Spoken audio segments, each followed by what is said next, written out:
Hello students and welcome back. So हम आज से स्टार्ट करेंगे साइंस क्लासेस। तो अपन फर्स्ट स्टार्ट करेंगे फर्स्ट चैप्टर से कंपोनेंट ऑफ फूड्स। ठीक है, पहले अपन इसका माइंड मैप पढ़ लेते हैं। अब माइंड मैप में क्या है, जो पूरा आपके चैप्टर है उसका बहुत शॉर्ट में समरी में आपको दिया हुआ है कि आपको इस चैप्टर के अंदर ये टॉपिक्स पढ़ने हैं। ठीक है, फर्स्ट है कंपोनेंट ऑफ फूड्स, यानी कि अपने फूड जो होता है, खाना जो होता है, उसके कौन कौन से कंपोनेंट, यानी कि उसमें कौन कौन सी चीज़ें प्रेजेंट होती है। टोटल इसमें 7 नेम्स है, यानी कि 7 कंपोनेंट ऑफ फूड होते हैं। कौन से carbohydrate, fats, proteins, vitamins, minerals, water और रफेज।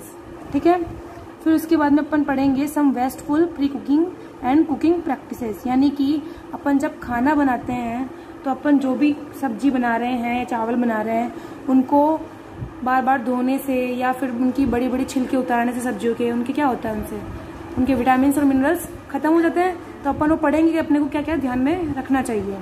फिर है थर्ड डेफिशिएंसी डिजीज, यानी कि किन चीज़ों को अपन कम खाते हैं या किन की कमी की वजह से अपने को डिजीज हो जाते हैं, यानी कि बीमारी हो जाती है, अपन उनके बारे में पढ़ेंगे।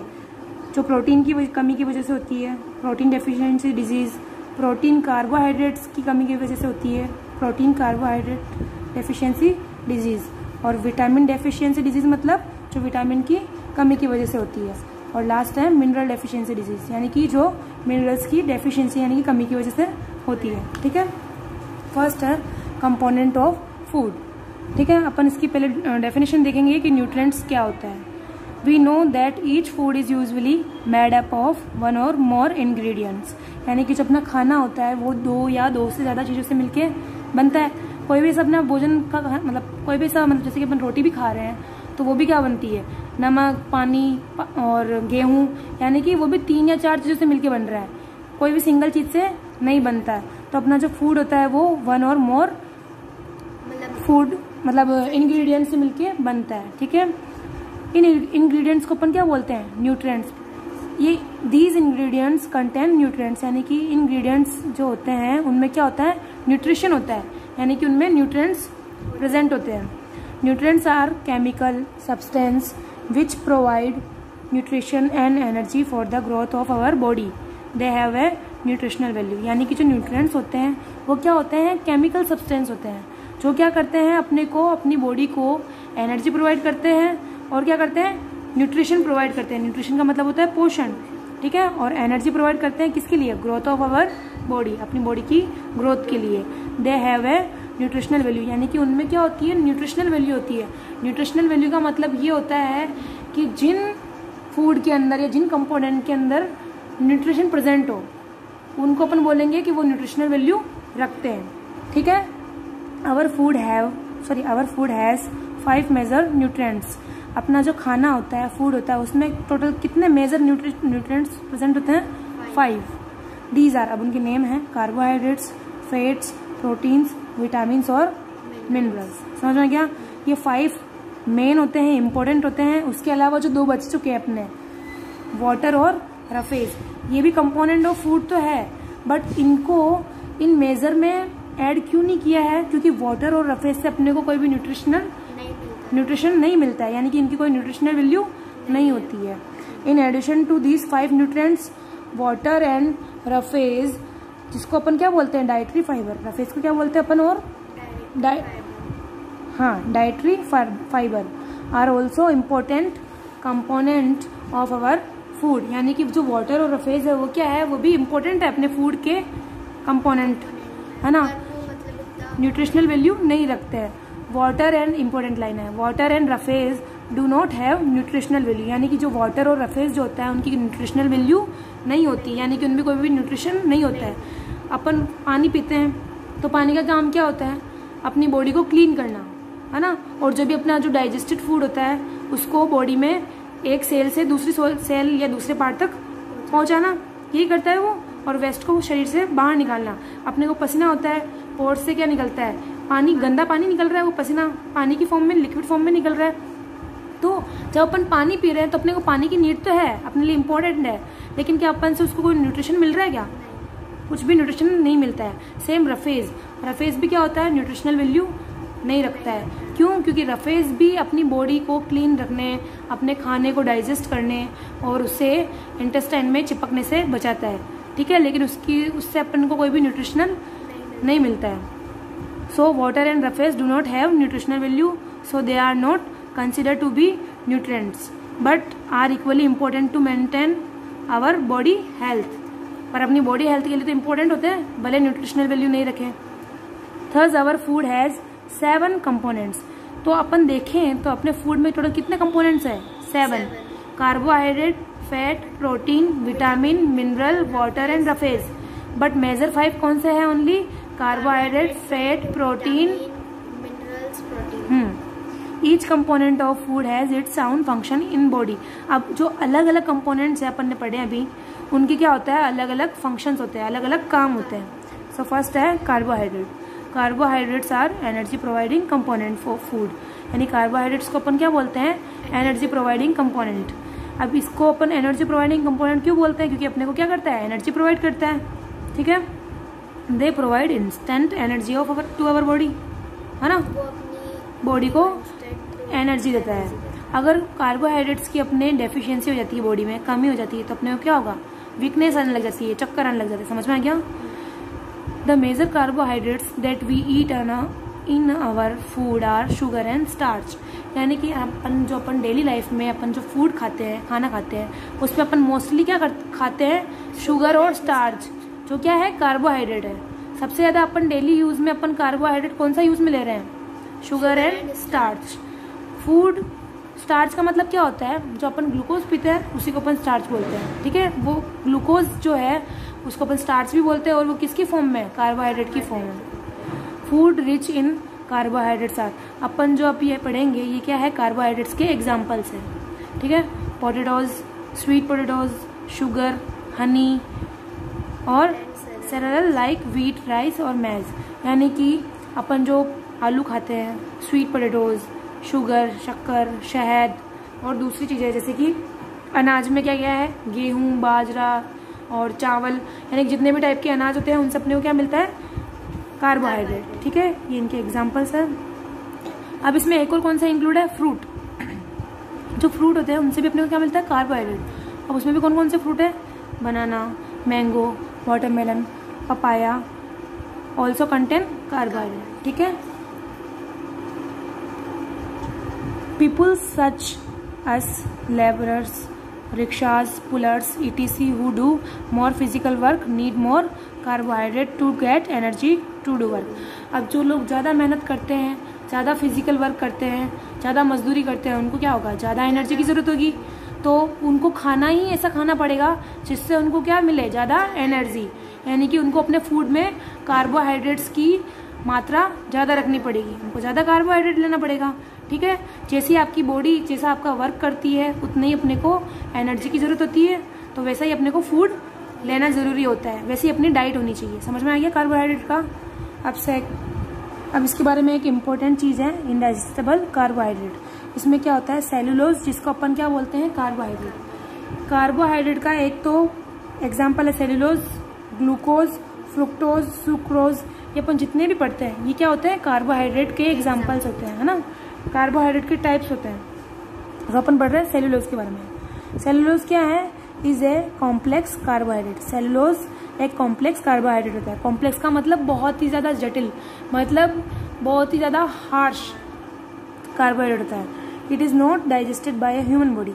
जो अपनी ह्यूमन बॉडी है वो इसको डाइजेस्ट नहीं कर सकती. तो जो सेलुलोज होता है उसको अपनी ह्यूमन बॉडी क्या करती है? डाइजेस्ट नहीं कर पाती है. इनको कौन डाइजेस्ट कर पाएगा? जिनका इंटेस्टाइन ज़्यादा बड़ा है, यानी कि जो रूमिनेंट्स एनिमल्स होते हैं, लाइक काऊ, बफेलो, यानी कि जो हरी घास खाते हैं, उनको अपन बोलते हैं रूमिनेंट एनिमल. वो क्या कर सकते हैं? इस सेलुलोज को आसानी से डाइजेस्ट कर सकते हैं. तो अपनी ह्यूमन बॉडी के लिए तो क्या है? ये इनडाइजेस्टेबल कार्बोहाइड्रेट है. ठीक है, cause and buffaloes can digest cellulose. समझ में आ गया? अब है इन्वेस्टिगेट. ये अपने दे रखा है एक्सपेरिमेंट, जिसमें अपन क्या करेंगे? ये फाइंड आउट करेंगे कि जो फूड होते हैं उसमें अगर कार्बोहाइड्रेट प्रेजेंट होता है तो उसका अपन पता कैसे लगाएंगे. इन्होंने क्या किया? एक पोटैटो लिया, उसको कट किया, और कट करने के बाद जो वाइट पार्ट होता है उस पर इन्होंने क्या किया? इस ड्रॉपर की हेल्प से आयोडीन सॉल्यूशन की बूंदे गिराई. अब जहाँ जहाँ आयोडीन सॉल्यूशन गिरा है वहाँ कलर देखो एकदम क्या हो गया? Blue black. यानी कि एकदम डार्क ब्लू कलर हो गया। तो ये जो डार्क ब्लू कलर है ये किसकी प्रेजेंस को शो करता है?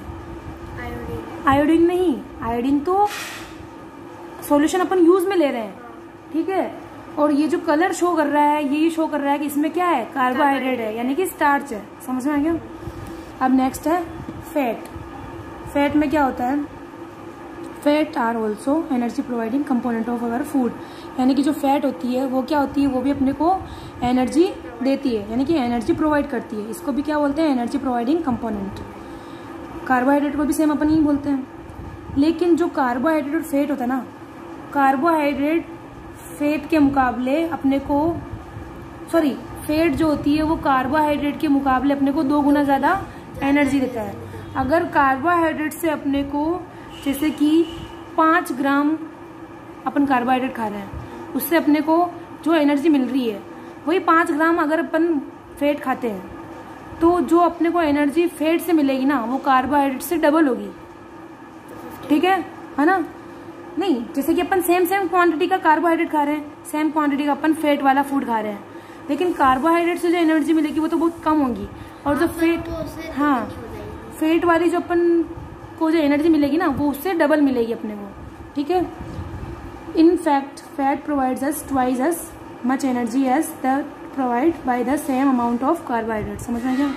उससे डबल मिलती है अपने को। इसमें एग्जाम्पल दिया हुआ है अ लिटिल बटर।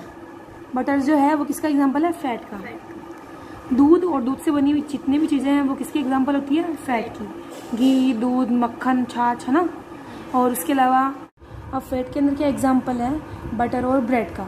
बटर जो है उसमें क्या होता है? फैट, और ब्रेड में होती है कार्बोहाइड्रेट। जब अपन बटर और ब्रेड दोनों सेम क्वांटिटी में अपन खाते हैं तो बटर से अपने को डबल एनर्जी मिलती है और ब्रेड से अपने को उतनी एनर्जी नहीं मिल पाती, यानी कि ब्रेड से डबल एनर्जी अपने को बटर से मिलेगी, क्योंकि बटर क्या है? फैट है, ठीक है। अब फूड अपन जो एग्जाम्पल पढ़ेंगे वो उसमें क्या होता है? सबसे ज़्यादा फैट होती है। Butter, cheese, sunflower oil, soybean, egg yolk, full cream milk, groundnut oil, cashew nut और आलमंड, यानी कि ये जितने भी मिल्क की चीज़ें होती है वो। दूसरा, जितनी भी सीड्स जिनसे अपने को क्या मिलता है? ऑयल मिलता है, जैसे कि मूंगफली का, बादाम का, नारियल का, है ना। Coconut oil, almond oil, sunflower oil, soybean oil, और जितने भी ड्राई फ्रूट्स होते हैं सारे वो क्या आएंगे? फैट के एग्जाम्पल में आएंगे। समझ में आ गया? अब ये एक इन्वेस्टिगेट है, अपन ने पहला पढ़ा था कार्बोहाइड्रेट के लिए, अब अपन पढ़ेंगे फैट के लिए। कार्बोहाइड्रेट यानी कि जो स्टार्च था उसकी प्रेजेंस का पता लगाने के लिए अपन ने आयोडीन का यूज़ किया, और जो फैट है उसका प्रेजेंस का पता लगाने के लिए अपन किसका यूज़ करेंगे? एथेनॉल का। इन्होंने क्या किया? एक टेस्ट ट्यूब ली, उसमें थोड़ा सा ऑयल डाला और उसमें एथेनॉल की कुछ बूंदे ऊपर से मिक्स कर दी, ड्रॉपर के हेल्प से इन्होंने कुछ ड्रॉप्स इसमें डाल दी। थोड़ी देर बाद में जब इन्होंने देखा तो क्या फाइंड आउट करते हैं लोग कि जो ये ऑयल का सॉल्यूशन है इसमें से क्या होता है? धीरे धीरे धुआं निकलने लग जाता है, वाइट यहाँ पे सॉल्यूशन थोड़ा क्लाउडी सा सॉल्यूशन हो जाता है ना। तो ये रहा, it becomes cloudy in appearance. तो ये क्या शो करता है? एथेनॉल को मिलाने के बाद में क्या पता चलता है अपने को? इसके अंदर फैट प्रेजेंट है। इससे अपन क्या करते हैं? फूड का पता लगा लेते हैं कि किसमें कार्बोहाइड्रेट प्रेजेंट है और किसमें फैट। अपन नेक्स्ट जो पढ़ेंगे प्रोटीन में, उसमें भी एक ऐसा इन्वेस्टिगेट आएगा, ठीक है। अब जो नेक्स्ट है वो है प्रोटीन। प्रोटीन क्या होता है? Proteins are often called the body building foods, यानी कि प्रोटीन को अपन क्या बोलते हैं? बॉडी बिल्डिंग फूड, क्योंकि अपनी बॉडी को बिल्ड करने में हेल्प करते हैं। अब प्रोटीन आर रिक्वायर्ड, यानी कि प्रोटीन की अपने को जरूरत क्यों होती है? To make new cells of the body, यानी कि अपनी बॉडी की न्यू सेल्स बनाने में, ठीक है। To repair damage body cells, यानी कि अपनी बॉडी की जो डैमेज सेल होती है, जो डैमेज हो चुकी होती है, जो टूट फूट चुकी होती है, उनको रिपेयर करने में। To heal the wounds of the body, यानी कि जो अपने शरीर पे जो घाव हो जाते हैं, लग जाती है तो वो बहुत टाइम तक अपना ठीक नहीं हो पाता है, तो उसको हील करने में यानी कि उसको भी ठीक करने में प्रोटीन की ज़रूरत होती है, ठीक है।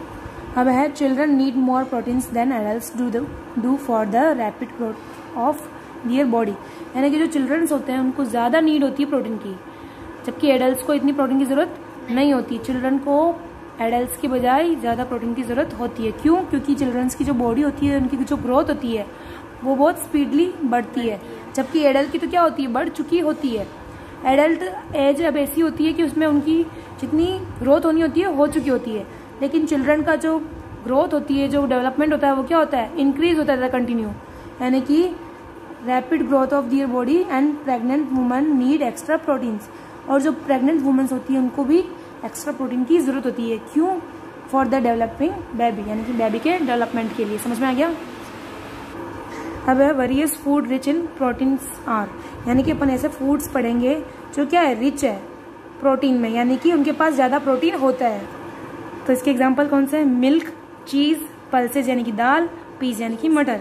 ठीक है, जो प्रोटीन होती है उसका सबसे बड़ा सोर्स है दालें, है ना, पल्सेज, उनमें सबसे ज़्यादा प्रोटीन होता है। बीन्स यानी कि जितनी भी फलीदार जो पौधे होते हैं ना, यानी कि फलियाँ, जो दालें होते हैं वो भी अपने को किन से मिलती है? बीज से ही मिलती है ना, बीन से। So bean, soybean, green gram, meat, chicken, eggs, ये सब किसके एग्जाम्पल है? प्रोटीन के। सबसे इंपॉर्टेंट चीज़ है चिकन और एग और मीट, इनसे भी अपने आप को सबसे ज़्यादा क्या मिलता है? प्रोटीन मिलता है। ठीक है, ये हो गया प्रोटीन के सोर्सेज। अब नेक्स्ट है अपना विटामिन, बट इससे पहले अपन पढ़ेंगे जो प्रोटीन है उस प्रोटीन के लिए अपन कौन सा एक्सपेरिमेंट करते हैं, यानी कि कोई फूड है तो उस फूड में प्रोटीन प्रेजेंट है तो उसका पता लगाने के लिए अपन एक कोई एक्सपेरिमेंट करते हैं।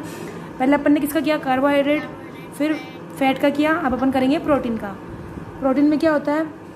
इन्होंने एक टेस्ट ट्यूब ली, उसमें इन्होंने क्या किया? मिल्क ले लिया। अब इसमें पता करना है कि इस मिल्क के अंदर प्रोटीन है या नहीं, तो इसमें इन्होंने क्या मिलाया? ड्रॉपर की हेल्प से सोडियम हाइड्रोक्साइड, सोडियम हाइड्रोक्साइड को ड्रॉप करके इसमें डाला।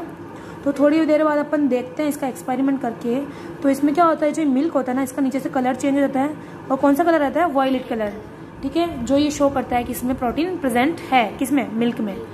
सो कार्बोहाइड्रेट का पता लगाने के लिए अपन कौन सा सोल्यूशन मिलाते हैं? आयोडीन। फैट का इथेनॉल, और प्रोटीन का सोडियम हाइड्रोक्साइड। अब बाकी का बचाव अपन कल पढ़ेंगे विटामिन से। ठीक है।